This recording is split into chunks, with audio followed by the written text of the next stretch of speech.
Sorry about that. That's okay. Reset. Action. Okay. So hi, today we have Edward Vickers, a professor from Kyushu University, who has specifically a lot of experience with education in Chinese societies and sort of how education can be used as a political means in order to influence societies and cultural paradigms, and how it leads to political socialization. And he also specializes on that in other countries as well. So that being said, is there anything else you'd like to add before Justin asks the first question? Well, what should I add? I research education in East Asia, particularly in China. I'm particularly interested in the history and politics of education in East Asian society, as you said. And before I became a researcher, I was a school teacher in Hong Kong in the 1990s, just before Hong Kong returned to Chinese rule.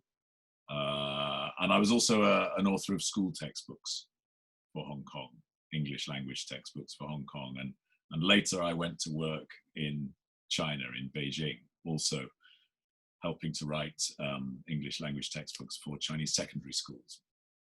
So yeah, I have some hands-on experience, I suppose, as an educator in East Asia, in Hong Kong and in China.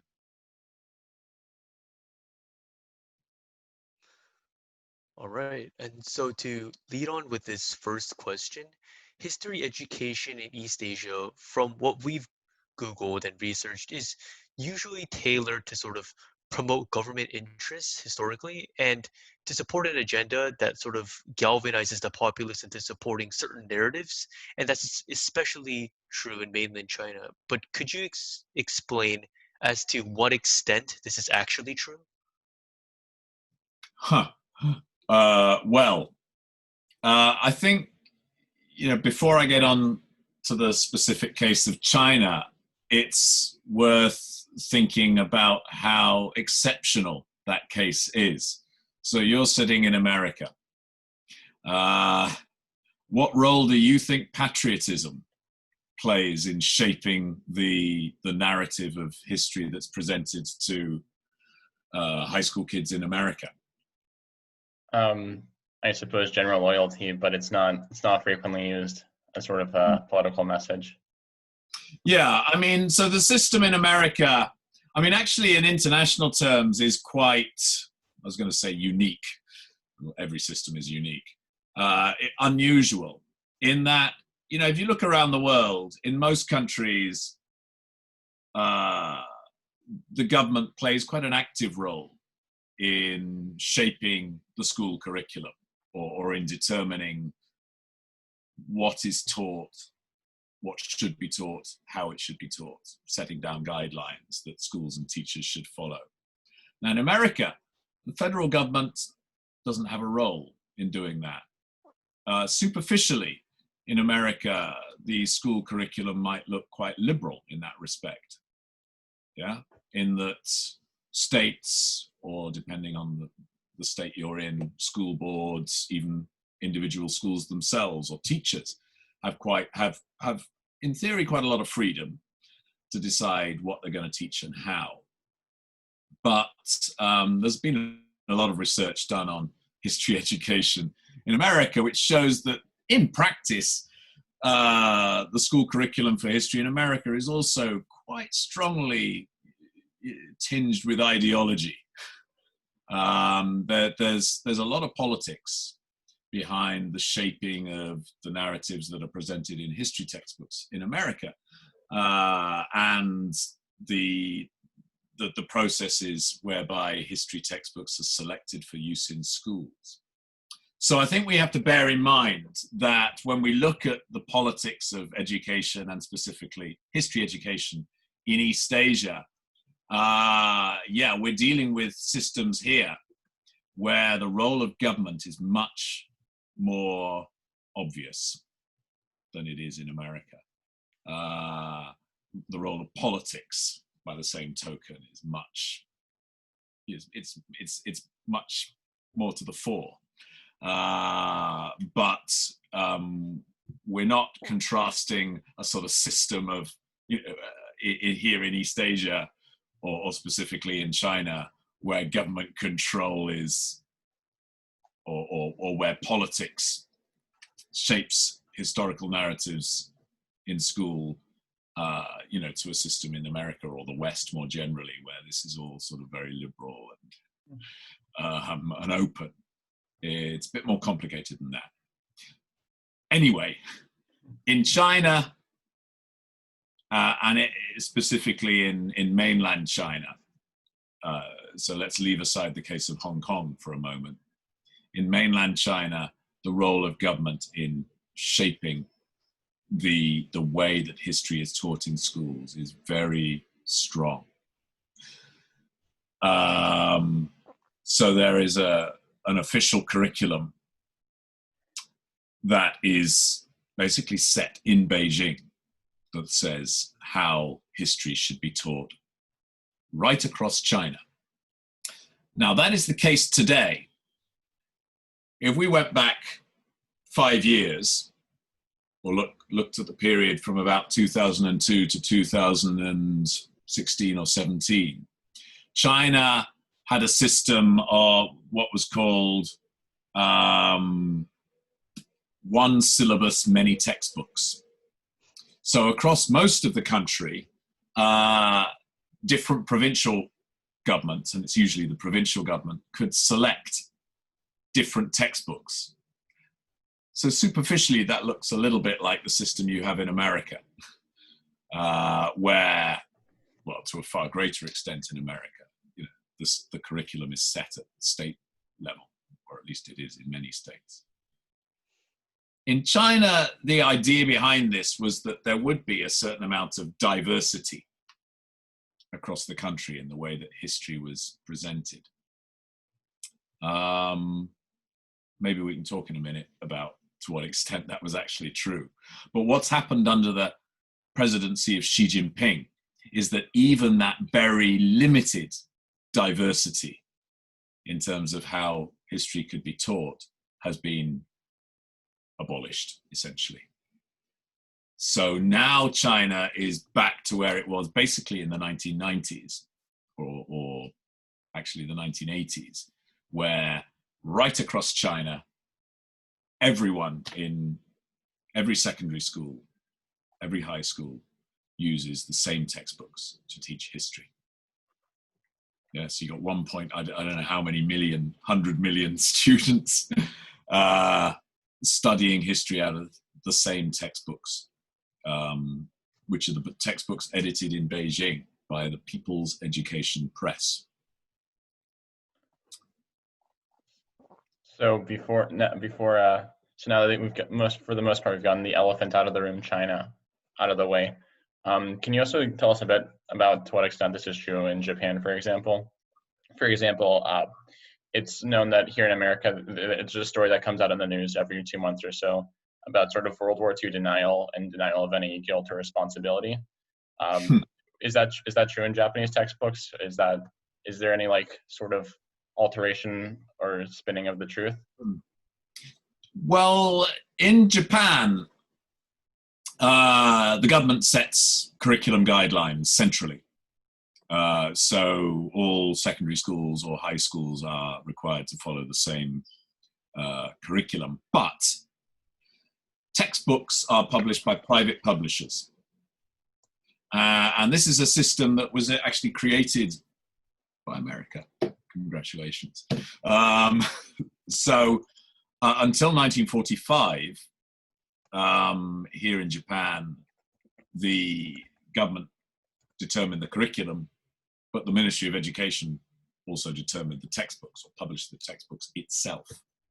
Now, as part of the reforms introduced by the American occupation authorities after 1945, the power to actually publish school textbooks was taken away from the government itself.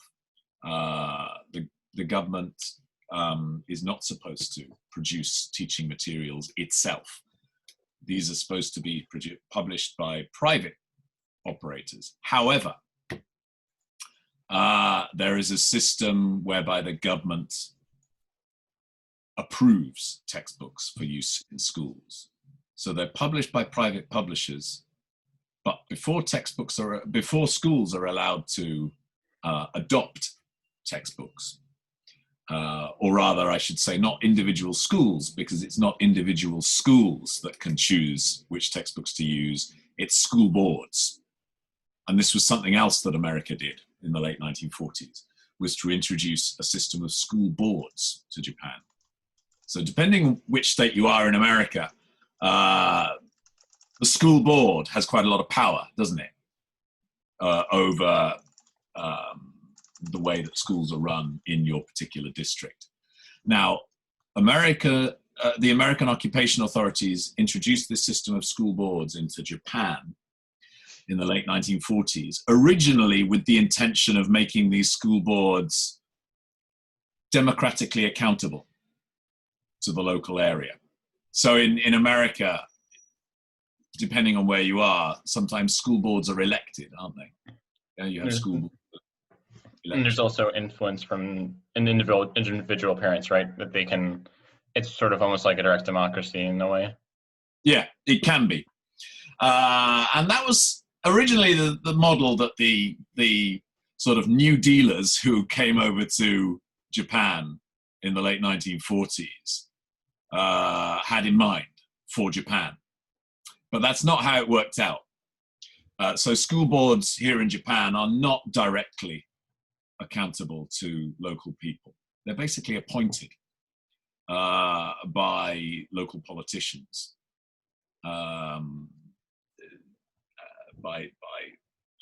sort of prefectural governors. And what that has meant is that the people who select school textbooks at local level are generally more conservative. But also the range of textbooks from which they can choose is determined by the Ministry of Education in Tokyo. And so although all these textbooks are published by private companies, the private companies that publish them have to think, when they're producing their textbooks, what can we put in these textbooks? What will get through the sort of censorship process that the Ministry of Education has set up? Now, this is also something that you can trace back to that period of American occupation after World War II. Because on the one hand, many of them quite idealistic, liberal, New Dealer types that were sent out to Japan to run the country after World War II. What they, of course, on the one hand, they wanted to counter the sort of very nationalistic, well, really quite fascistic vision of Japaneseness and national history that had been taught up until 1945. But they have another set of concerns as well, to do with the Cold War. So in late 1940s Japan, as in other parts of East Asia, in China, of course, as in Eastern Europe, in Western Europe for that matter, in many parts of the world, there's a strong communist movement. And increasingly through the late 1940s, the priority for America became countering communism. So these New Dealer types may have started out with these wonderful liberal ideals for how they wanted to refashion Japan, but gradually those ideals get ditched as the priority becomes countering communism.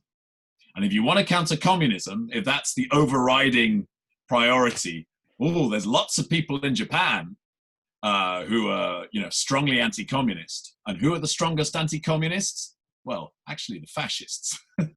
And so some of these guys who the American authorities had actually lined up as, war criminals, really, who are sort of in the queue waiting to be tried as war criminals in the late 1940s, were sort of quietly rehabilitated and brought back into the political mainstream, including figures like Kishi Nobusuke, the grandfather of Abe Shinzo, who's just resigned as Japanese prime minister. So his grandfather was a colonial official in northeast China during the Asia-Pacific War, and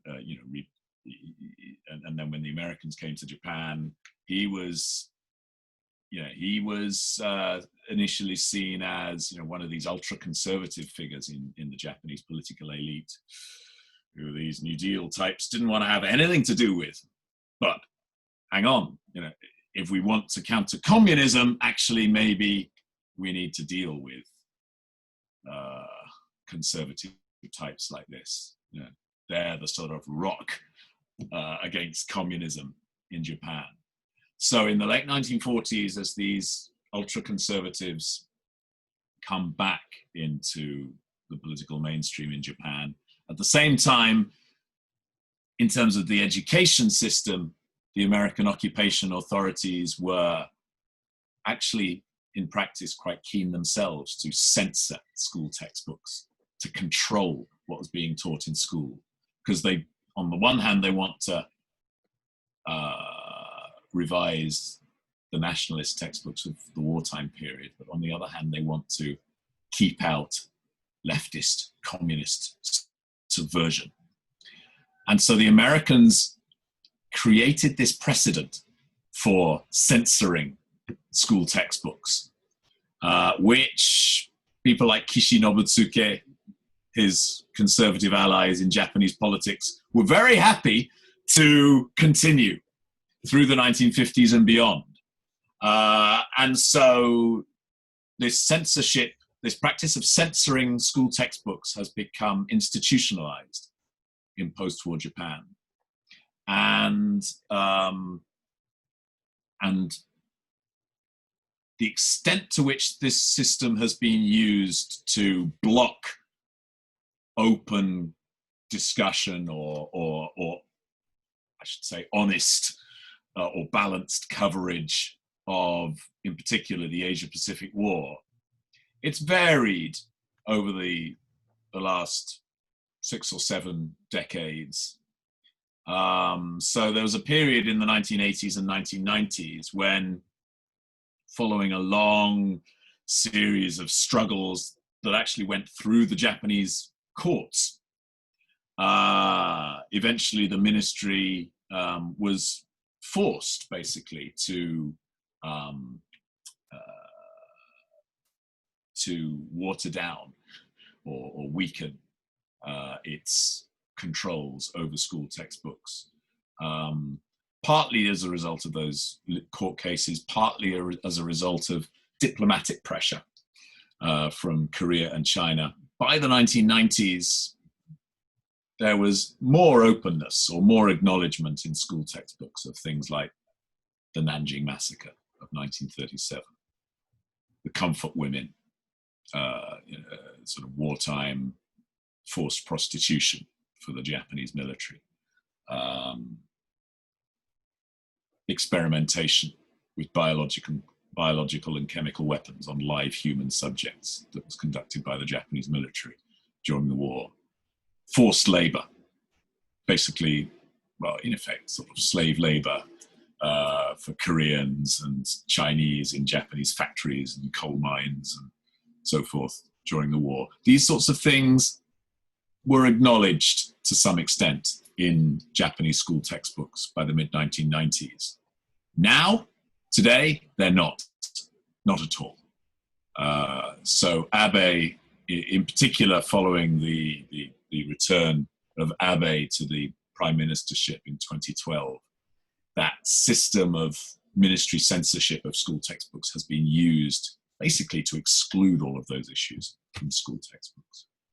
And what do we have instead when it comes to the Asia-Pacific War? We have an overwhelming focus on Japanese victimhood. And that's always been there, really. You go back to you go back 50, 60 years. What is the aspect of the wartime experience that's really emphasized to Japanese school children? Hiroshima, Nagasaki, primarily those. I mean, actually, all Japanese cities were subjected to horrific bombing by the American Air Force in the last year or so of the war. But of course, those atomic bombings are the totemic images, the mushroom crowds, the immediate destruction and death. And Japan, of course, does have the tragic distinction of being the only country that's ever been bombed in that way. But that has become the way that most Japanese people remember the war. And so, really astonishingly and bizarrely for most non-Japanese, therefore, Japanese have come to see themselves actually as uniquely, in a sense, victims of war. Does this, Yeah, go on. sorry, does this also sort of align with the narrative that I commonly see in historical threads, that the Japanese have sort of been the facilitators of modernization during the war in these East Asian countries that they touched, such as China and Korea? Facilitators of modernization or development, yes. Also, so I mean, the right-wing narrative of the Asia-Pacific War here in Japan, which is also basically the sort of propaganda line that the Japanese authorities followed during that war, was that, we are not invaders, we are not imperialists, we are anti-imperialists, okay? We are championing the cause of Asian liberation from Western imperialism. So there's Britain in India, in Burma, in Malaysia, Malaya then, in Southeast Asia. There's the Netherlands in what's now Indonesia, France in Indochina. What the hell are these Westerners? America and the Philippines, of course. What the hell are these Westerners doing in Asia? Asia for the Asians. Yeah, and we in Japan, we are the sort of missionaries of modernization. Modernization for Asians by Asians. And so, we're invading you for your own good, basically. Now,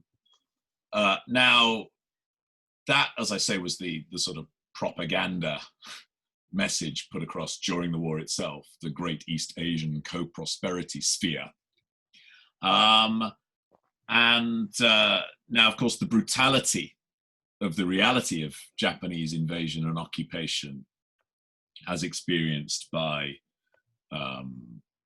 Asians in China, in Southeast Asia, really discredited that to a very large extent. I wouldn't say it entirely discredited it, though, in the eyes of all Asian nationalists. You can point to quite extensive collaboration between, for example, Indonesian or Malayan nationalists during the Japanese occupation, which in the case of Indonesia spilt over into the post-war, the immediate post-war years. But basically, that vision of the Great East Asian Co-Prosperity Sphere, with Japan in the vanguard of this great movement of Asian liberation, was discredited. But you can see this narrative resurfacing amongst rightists in Japan today, and particularly in the last 20 or 30 years. You don't see that in school textbooks so much. Yeah?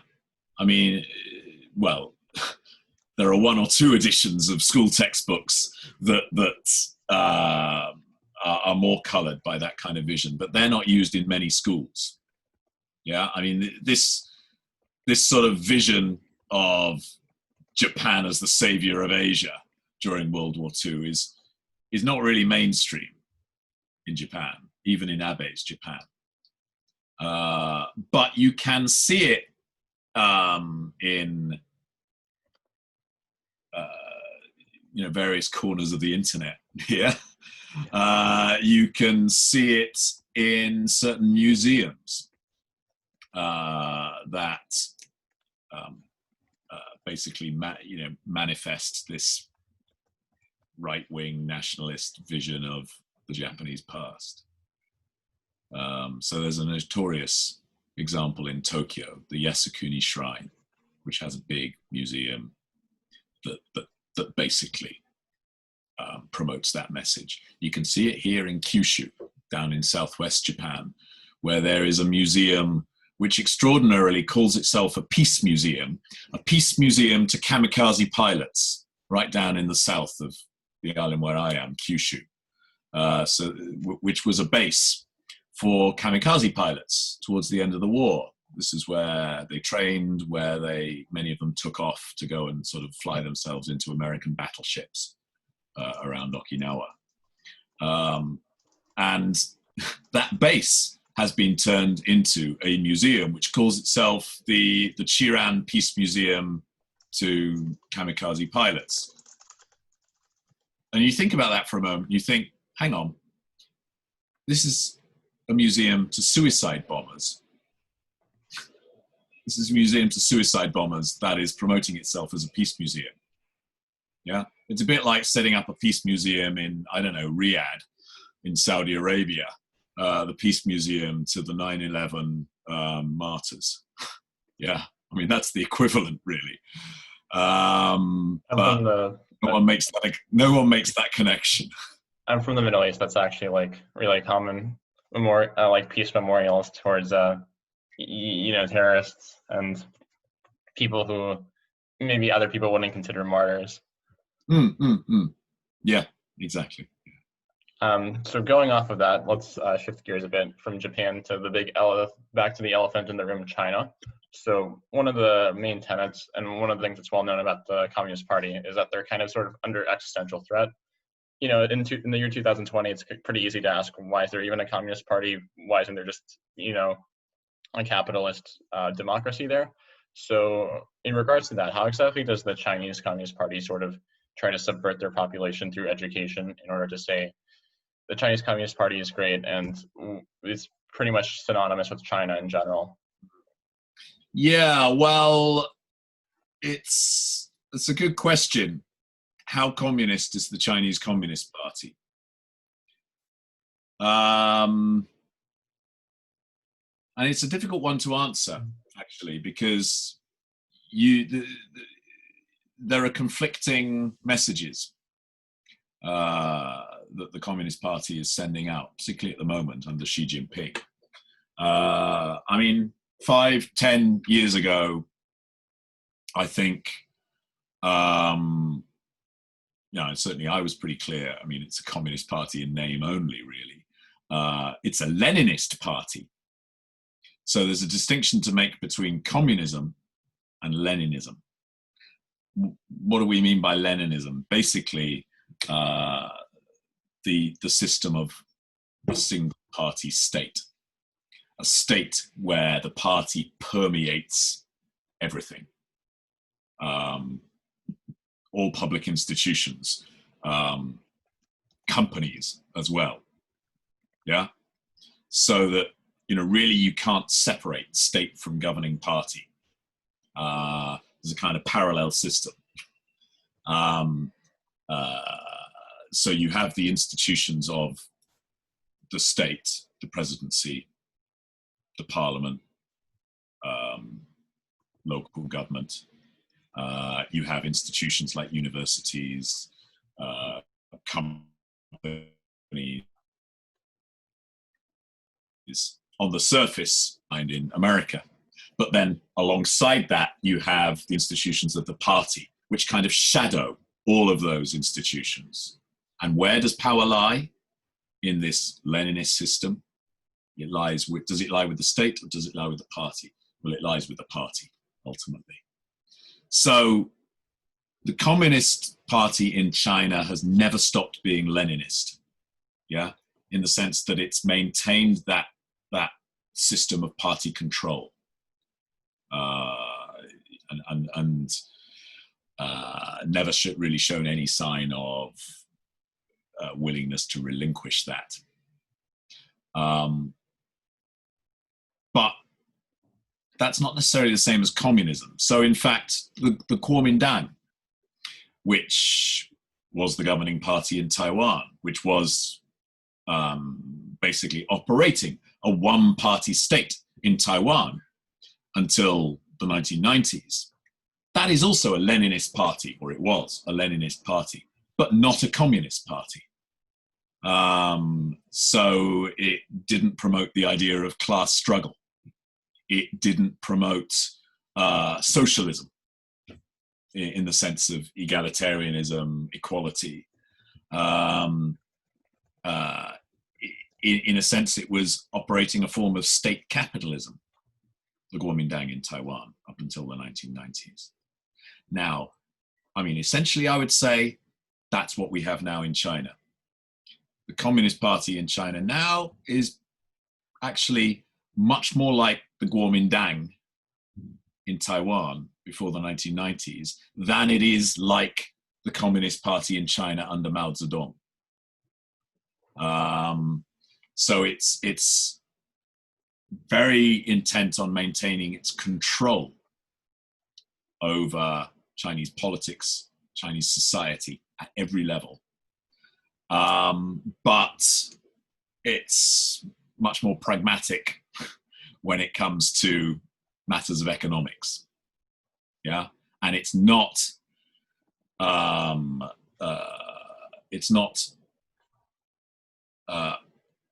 prioritizing the pursuit of equality or what we would regard as socialism. Now, I say, you know, in recent years, however, under Xi Jinping, the party has begun to talk much more about socialism, to project itself again as promoting a form of socialism. And so, you know, there's a big campaign going on at the moment to eradicate poverty in rural China. The government has been talking a lot more about equality than it was 10 years or so ago. However,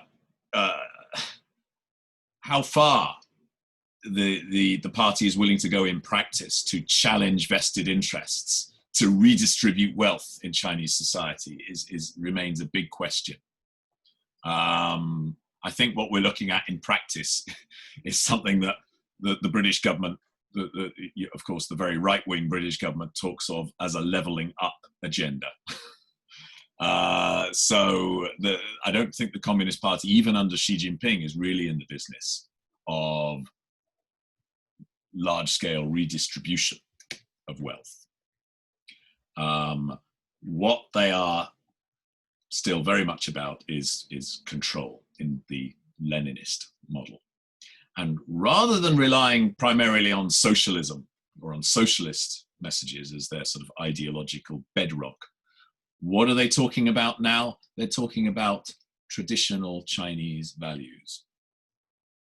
Or what's the official phrase? Socialism with Chinese characteristics.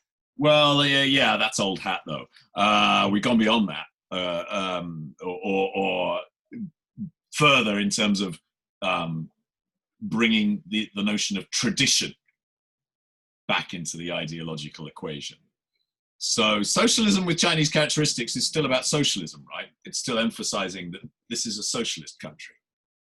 Certainly in the last 10 years, there's been much more talk about Chinese, what is it called? What do they call it? Traditional, China's superior traditional values. Superior traditional Chinese values. And what is meant by that? What do we mean by Chinese values? Traditional Chinese values? The values of Han Chinese.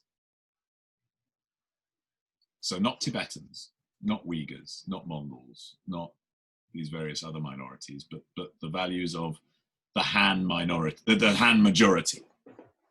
And that, of course, is something else that you see being promoted much more explicitly and much more radically in China in the last few years. So the communists used to distinguish themselves from the Kuomintang in their position on ethnic issues in China by saying, we are not only much more committed to the idea of class struggle and equality amongst different classes, or eliminating class inequality, we are also committed to the idea of equality amongst ethnic groups. Yeah, so no great Han chauvinism. Yeah, Han, Tibetans, Uyghurs, Mongols, whatever, we're all equal. Now, I mean, in reality, there's always this idea that the Han are sort of first among equals, or the Han are bringing development and modernization to their more backward brother nationalities or ethnicities in China. But what we see in recent years, alongside this emphasis on superior traditional Chinese values, meaning Han values, is much less regard for that principle of addressability. Basically, if you look at what's happening in Xinjiang, Tibet, even in Mongolia now, this idea that actually those people have to conform. Yeah, there's a much more really nationalistic, explicitly nationalistic and Han chauvinist agenda being promoted in those regions. Yeah, and that actually represents quite a significant change for the Communist Party, for communist ideology. And one that's in some ways quite hard to explain, because it clearly provokes resistance. I mean, the idea is that it's going to basically cement party control over these regions. That's obviously the aim. But in Inner Mongolia, the party actually didn't have any problems with control, as far as we can tell. But several months ago, schools in Inner Mongolia were told, right, you got to start teaching in primary years. You've got to start teaching in Mandarin, not Mongolian. Okay, just do it. And a lot of Mongolians were very upset about this. And a lot of Mongolians in that region who previously really had no problem with communist rule and were not inclined to protest, are now feeling very disgruntled. So, yeah, I mean, the agenda for using education for purposes of political control has been ratcheted up. It's been intensified in the last few years in ways that, I mean, who knows what's ultimately going to happen, but in ways that may actually prove counterproductive from the point of view of the party, divisive. So, thanks. So since we're almost running out of time, we'll ask a few questions as sort of rapid fire. And they're like pretty complex questions. I'll try to make them as rapid fire as we can, if you're up for the task. So, okay, right away, first of all, so how exactly does the Chinese government justify their firewall to most Chinese citizens? And do most Chinese citizens know that they're sort of being exposed to propaganda? Firewall. Well, I'm not sure they bother to justify it that much, except in terms of protecting Chinese. Well, one justification that is used is protecting people from corrupting influences. Yeah. There's a lot of pornography out there on the internet. We don't want Chinese minds polluted with that kind of thing. But beyond that, there's also what in America certain people like to call fake news.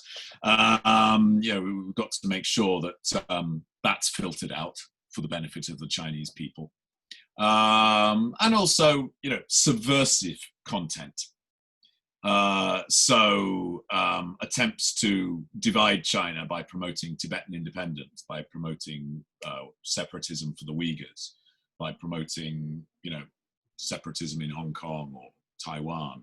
This is clearly something that has to be, that Chinese people have to be protected from, because this is bad for the unity of the Chinese state and therefore bad for all Chinese people. And so, the firewall is justified in those terms as a matter of national security, basically. Okay, next question. How is the situation in Hong Kong being presented in Chinese media?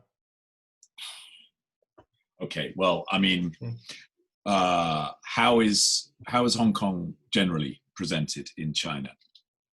Why was Hong Kong ever separated from China in the first place? Because the British were pushing drugs on Chinese people. Yeah, these British pirates were in the early 19th century were basically running drugs into southern China. And when these upstanding Chinese officials tried to stop them doing that, what did they do? They came in with their gunboats and forced China to open itself up to the drugs trade. And that's why Hong Kong was separated from the Chinese motherland. Now, that's the narrative. And of course, there's a large element of truth to that narrative. That's basically what every Chinese school kid knows. And therefore what every Chinese adult knows about Hong Kong. They don't necessarily really know anything else about Hong Kong, except that, actually Hong Kong's very rich.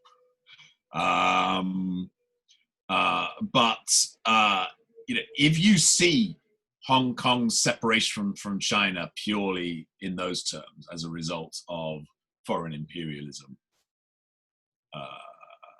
and aggression against China, then the idea that Hong Kong has any claim, or that Hong Kong people have any legitimate claim to their own sense of identity, let alone nationhood, to a sort of sense, to a vision of Hong Kong citizenship that is fundamentally any different from Chinese citizenship. This seems completely unacceptable to, certainly to the Communist Party, but to a lot of Chinese people as well. So the extent to which there's sympathy for Hong Kong's claims to autonomy amongst ordinary Chinese people, it's very difficult to know to what extent people sympathize with this. But I mean, certainly that narrative that Hong Kong's separation from China, that Taiwan's separation from China, that these are results of evil foreign imperialism, and that therefore are fundamentally illegitimate, unacceptable, have to be corrected. I think that narrative is quite widely accepted, certainly amongst the vast majority of Chinese people who have never left China, or who have never gone to Hong Kong or gone to Taiwan, or at least have never spent significant time there. Yeah. All right. Something interesting we found in one of the books, History, Education, and National Identity in East Asia. You mentioned printing technology and the impact it had on education in East Asia upon its creation. Could you sort of qualify this impact as in how it contributed to the dissemination of history education and any unintended consequences? Ooh. Well, we're going back a very long way. And well, I mean, just as printing technology had a revolutionary impact on education, or rather, you know, the dissemination of knowledge in early modern Europe, you know, several hundred years earlier, it had a similar impact in China and across East Asia. And but you know, what kind of view of history was disseminated through printing, say, you know, in Song Dynasty China? Well, it's a vision of it's a way of looking at history that is very much about you know, using history as a source of moral lessons in morality for well, particularly for young men who aspire to be elites, civil servants, government officials, teachers, leaders of their communities. Yeah. Emperors.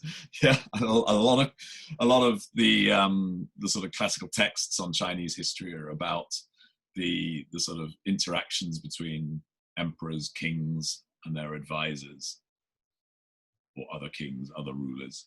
You know, the reasons why states or dynasties succeed or fail,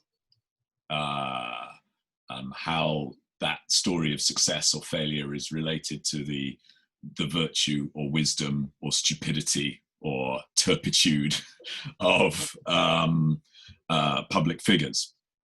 That's actually not so very different from the way that history is typically treated in many of the chronicles that we find in medieval Europe, or in ancient Europe, for that matter.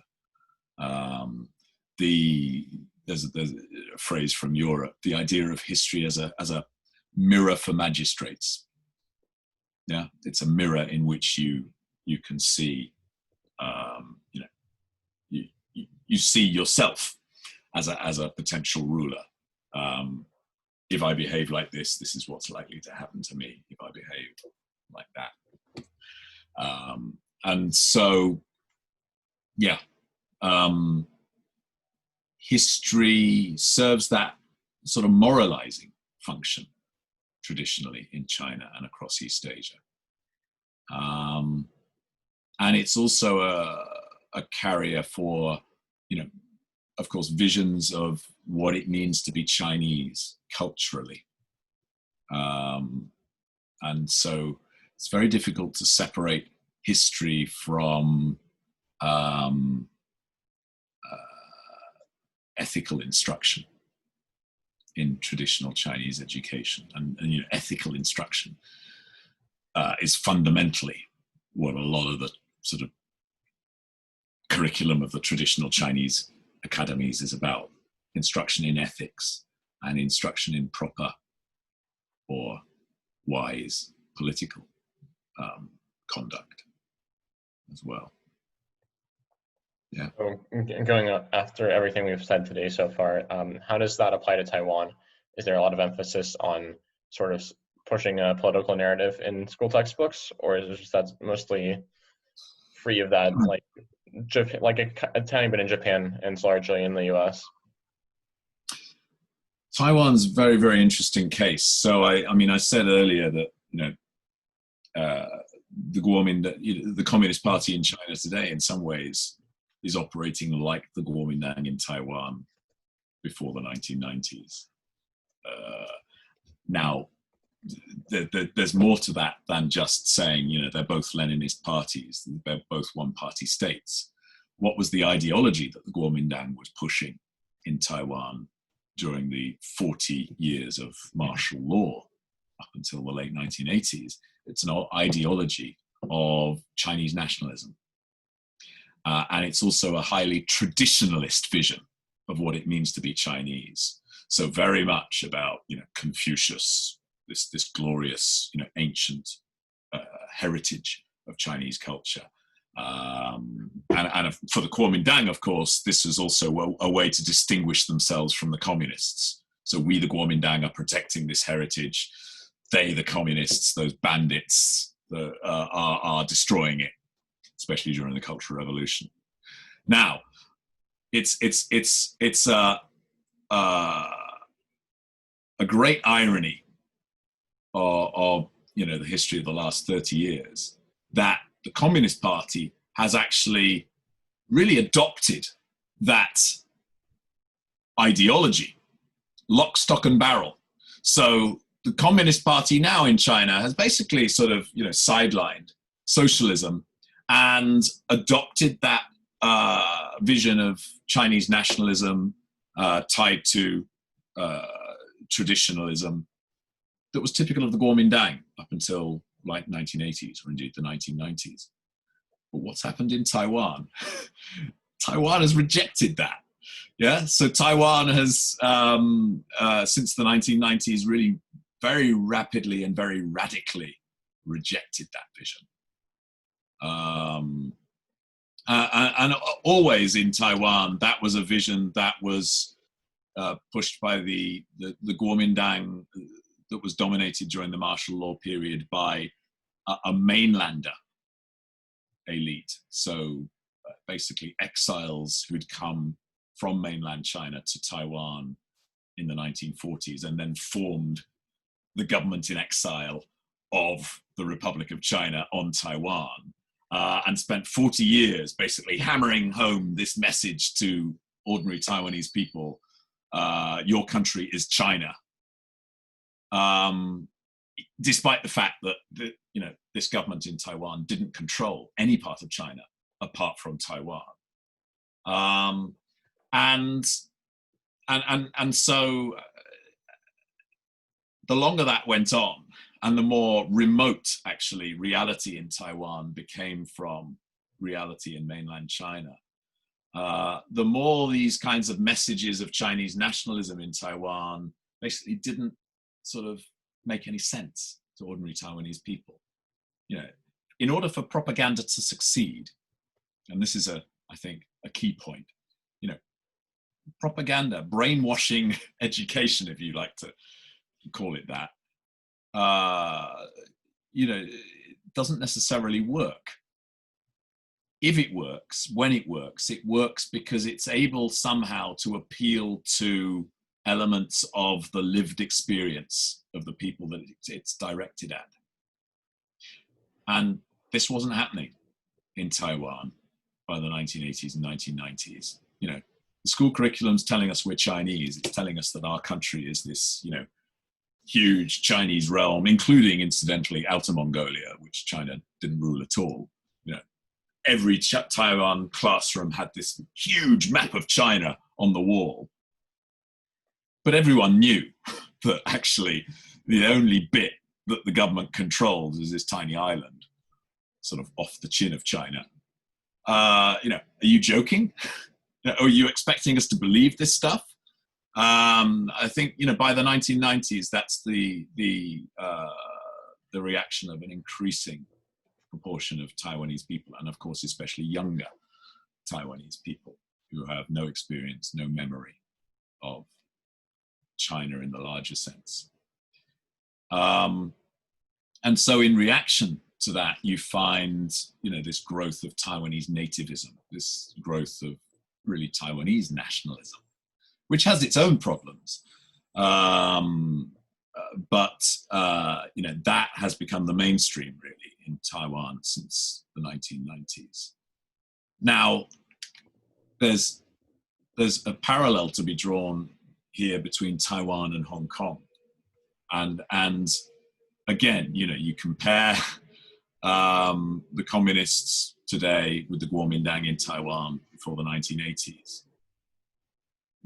What is true? What was true for Taiwan then is true for Hong Kong now. You can tell people they're Chinese. You can try hammering home this message that your country is this, and our national capital is Beijing. You should be taking pride in this big, big narrative of China, Hong Kong is irrelevant. But the experience of many ordinary Hong Kong people is that, they feel that their city is basically being kind of invaded by mainlanders, taken over by mainlander elites who, don't belong and who aren't interested in Hong Kong and don't understand Hong Kong.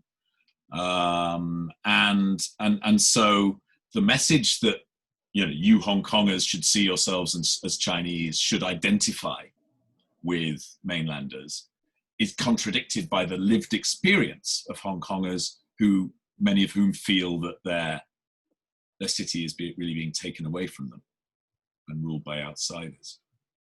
And it's very difficult for a propaganda message on its own to overcome that when nothing is changing in terms of ordinary people's lived experience. So the communist regime in Hong Kong is up against the same kinds of problems that the Kuomintang was up against in Taiwan, until the 1980s. Taiwanese people, you can't persuade Taiwanese people to identify with a narrative when it conflicts with their experience of basically being governed by outsiders who they feel they can't identify with, and who don't understand them or have their interests at heart. And do you kind of tie everything together that we've talked so far and look at things from a multilateral perspective? Recently, we've seen like the emergence of China, Japan, and Korea as like industry leaders with companies such as Huawei, Nintendo, and Samsung. In what capacity do you see like the education systems of these countries playing into that? And has like disparities in these systems, such as like the level of brainwashing you mentioned earlier, between these countries, like played a noticeable part in coming out on top economically? Yeah, well,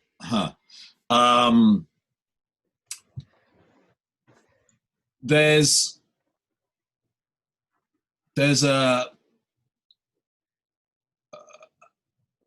an important, I think, tension or to acknowledge when we're talking about patriotic education in East Asia, or nation building education, as perhaps we can describe it.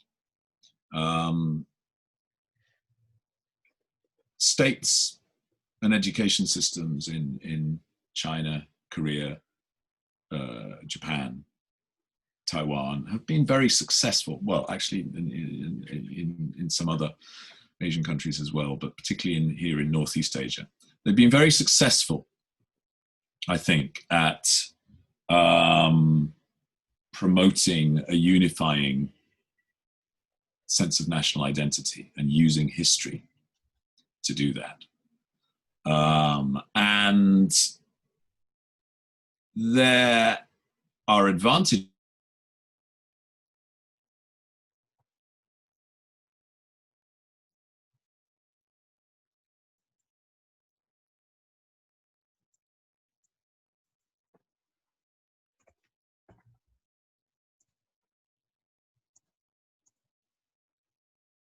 or what's called sometimes social cohesion, has certain advantages over societies that don't. So, I mean, a counterexample here in East Asia would be the Philippines, yeah, where there isn't a, if you compare the Philippines with Japan, for example, I mean, there isn't really a very cohesive sense of national identity in the Philippines. There have been surveys done there some years ago now, but I expect you get similar results today.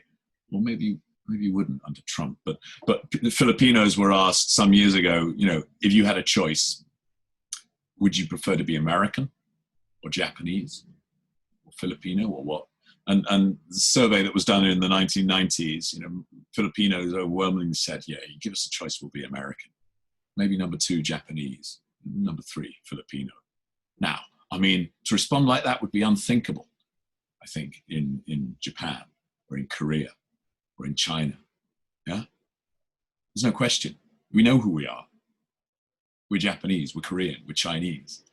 Now, I mean, there's a lot to say about the reasons for that sort of contrast between the Philippines and places like Japan and Korea.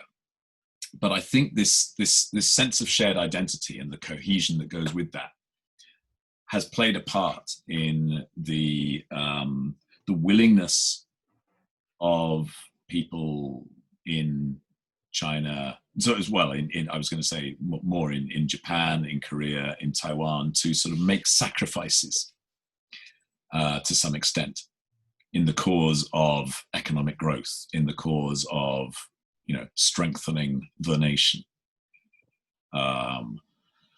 There's this rather cringeworthy phrase that crops up in Chinese moral or political education textbooks: the spirit of all for one and one for all, you know, like the Three Musketeers. But, you know, there's an element of truth in this. You can persuade people to sort of defer gratification, to, you know, to see the fulfillment of their aspirations as something that needs to be postponed in the interests of a kind of greater good, you know, that in the end will benefit everybody. You can do that more easily if people already share this sense of identity.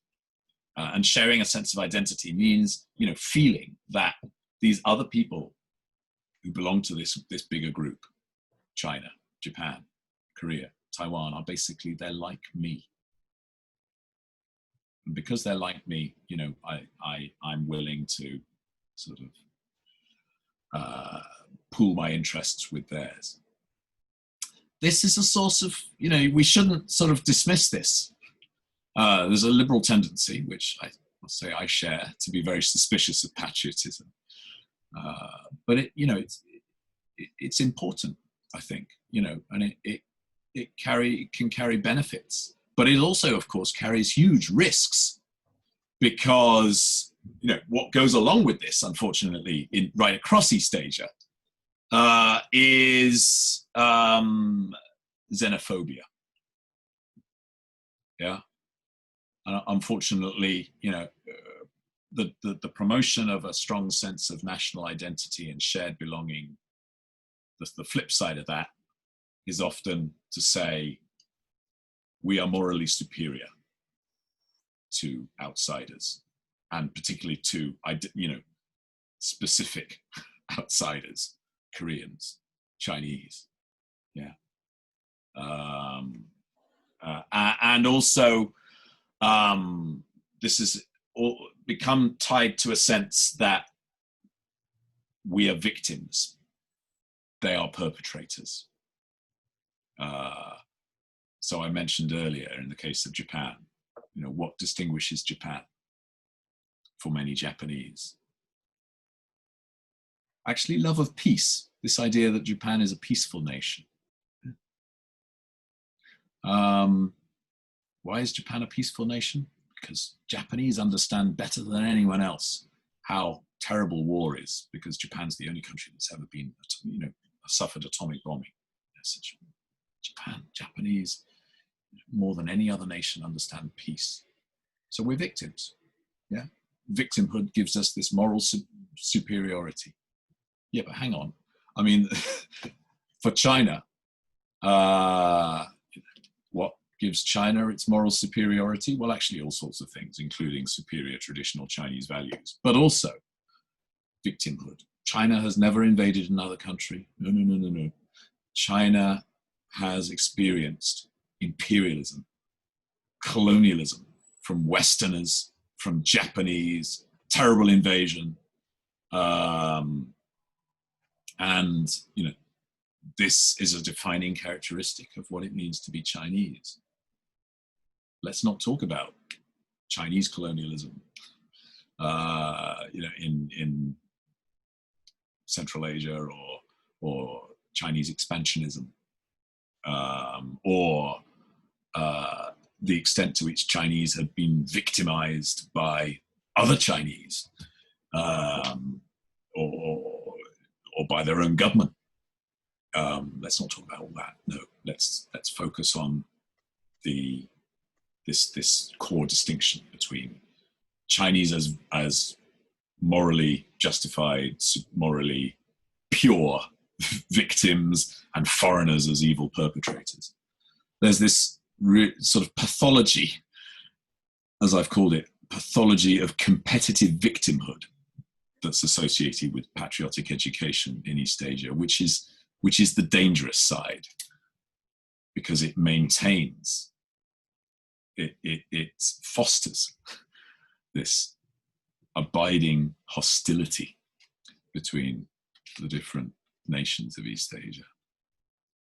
So the challenge is, how to maintain the benefits of patriotism for societies, which are considerable, but to sort of temper them with, to basically disassociate that patriotism from a sort of xenophobia, from a sort of sense of superiority to foreigners. Okay. Well, that being said, I think that's all the questions we had. We wanted to thank you so much for coming and talking to us about education. I personally learned a lot. I thought it was super interesting, specifically the ideological subversion and narrative shifting and all that. Would you like to say any other final words, Justin? Well, the amount that I really learned from the past hour is immense. Like I gained so many new perspectives and like insights, like not only to what I learned about like Japan and Korea's relationship, and also about what I learned in American textbooks about China. Just like so many new things gained. So thank you so much for that. Okay, well, yeah, pleasure to talk to you. Yeah, thanks for having me on. Thank you. Okay, bye-bye then.